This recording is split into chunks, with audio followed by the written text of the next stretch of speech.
Coming up on Hands on Tech, let's ponder what it means when Siri goes to work on your phone. Stay tuned. This is TWiT.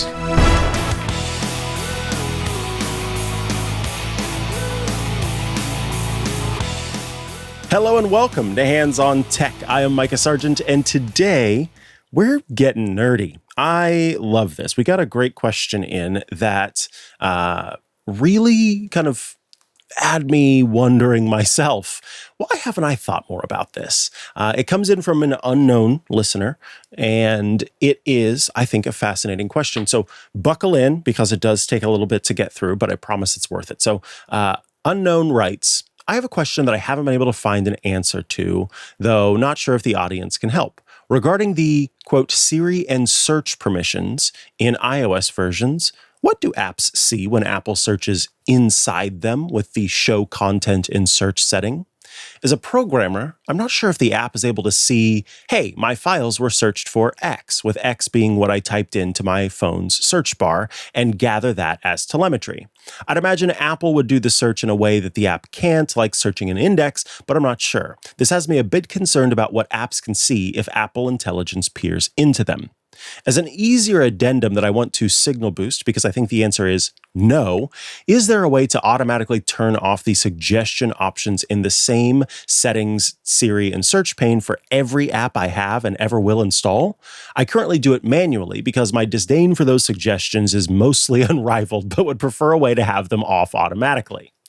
Same with Apple suggesting I share my map ETA with someone when I say drive to so-and-so's house. I can turn the ability to manually send ETA off along with the suggestions, but not just the suggestions. Reminds me of how many emails and iOS versions it took to get Apple to allow me to turn off automatic balloons on the happy birthday messages without turning on reduce motion, all while reduce motion had a toggle to leave those animations on, and they didn't see the irony. Leave them on with reduce motion, but not turn them off without reduce motion. Apologies for the long and one more thing email. So first of all, love this question. And so don't apologize, unknown. I think this is great. This is relatively under the hood, and you have to have access to the developer documentation to get a better understanding of how this works. So let's take a look at what do apps actually see when the Spotlight search turns and looks inside of them. So again, this is the first part of this, right? If I use Spotlight Search on my phone, which is accessible by swiping down from the home screen, or when I'm just doing a search with Siri or what have you. So what is it actually saying? Well, in this case, the unknown listener's instinct as a programmer is correct. Apps generally cannot see what you searched for. So why? Well, here's how it works under the hood. There are two kind of main mechanisms that are involved in what app content will show up whenever you do a Spotlight or a search request. One is core Spotlight, so that's the sort of framework for this, and the other is NS user activity. Now, these names, not super important. Just understand that they're names that developers are well aware of because they are tools in their toolkit for different things that they want to do with their apps, different functions that they want to make possible with their apps. In both cases, Core Spotlight and NS User Activity, searchable content that your app donates is stored in a private, entirely local index that never leaves the device. Users can search for your content in Spotlight. You, in this case being the developer, can search for your content in Spotlight, but no other apps will be able to see that data. So there's a special word that I said when I answered the question. You'll notice that I said that in both cases, searchable content that your app donates is stored in this local index. Donates is that special word. The app proactively pushes content into the on-device Spotlight index ahead of time. So even before you search, the app, based on what the developer feels their users might want, it pushes that information into this sort of library, if you will, that when you search, you can find it in that library. So in the Spotlight Index ahead of time, titles, descriptions, keywords, metadata all get pushed into this index. Core Spotlight APIs then help you provide this description of an item and add it to the on-device index. So it's a little bit like a filing cabinet. It's got all these different folders in it that are labeled, and the operating system is able to say, hey, I've got all of this information. It's all labeled. You take this now and you hold on to these. And then if you need to look through them, you can. When you search, iOS then goes through that filing cabinet. And so the app doesn't have any access to that. That stuff's been pushed to the Spotlight Index out of the app. And so it doesn't know the search query that you're doing. The app only, to be clear, gets notified about one thing.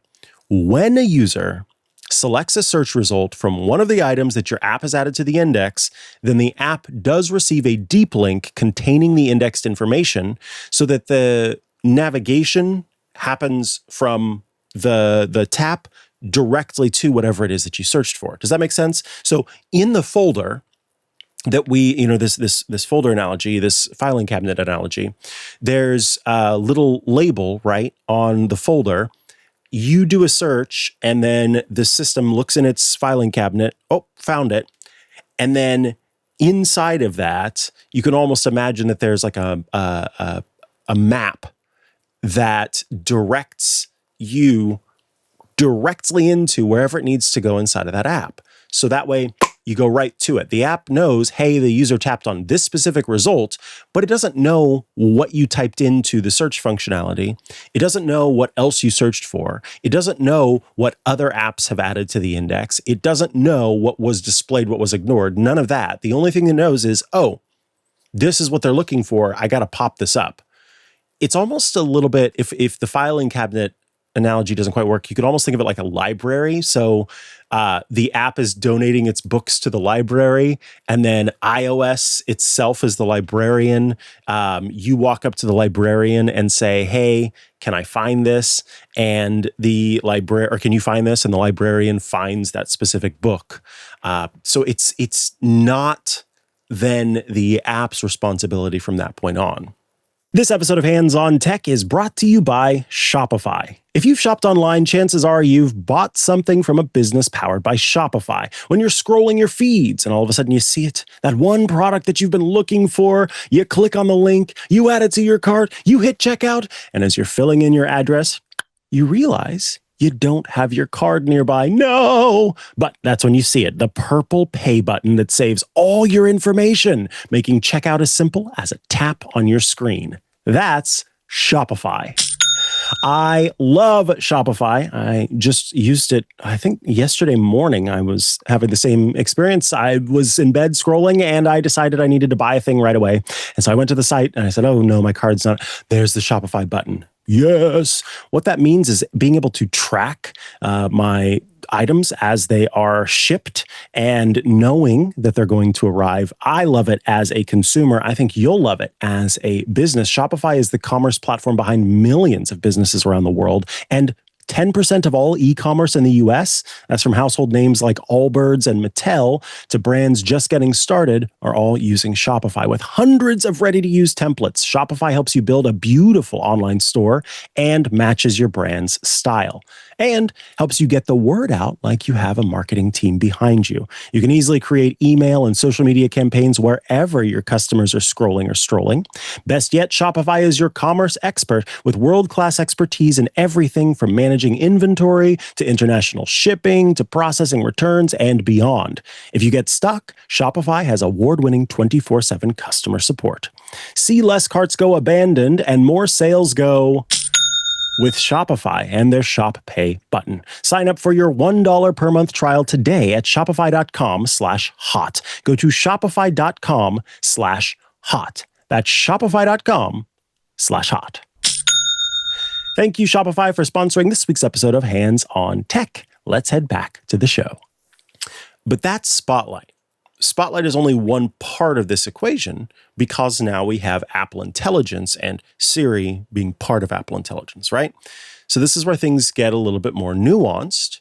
And, it's important to be aware of how that might change things, because Apple Intelligence uses information on your device, like upcoming calendar events, frequently used apps, and then combines all of that for this customized experience. Apple Intelligence has this thing called the semantic index that it builds on top of core Spotlight, and then also a framework called App Intents to kind of better understand your data. Its semantic index is a little bit like providing more of an understanding of how you actually use your device. That said, the privacy architecture underneath remains the same. Apple Intelligence identifies the data necessary to provide this information to assist you, but it doesn't really need to access that data. It doesn't need to access the specific data.